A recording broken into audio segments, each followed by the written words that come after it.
Okay, selalunya cordless drill yang macam ni, kalau korang beli dekat kedai, DIY, even dekat TikTok Shop pun, selalunya harga 100 lebih. Tapi aku jumpa satu kedai ni, dia jual harga RM60 sahaja. Lagi satu, rating dia tinggi gila weh. Bayangkan dah lebih 12,000 unit terjual, tapi rating masih lagi 4.7 bintang. Okey, mari aku tunjuk sikit apa yang korang dapat bila korang beli cordless drill ni. Okey, dengan harga RM60 sahaja, korang akan dapat satu set cordless drill yang rupa dia macam ni. Memang banyak betul option.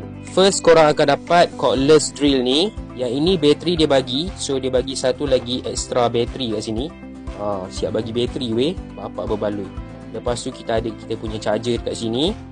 And then dekat belah sini kita punya tools yang kita ada lah. Daripada sekecil-kecil alam sehinggalah sebesar-besar skru semua. This one. Okay, memang banyak sangat option guys. Banyak sangat option.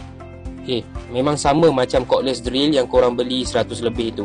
Okay, so macam mana korang nak beli cordless drill yang padu tapi murah ni? Tekan beg kuning dekat bawah.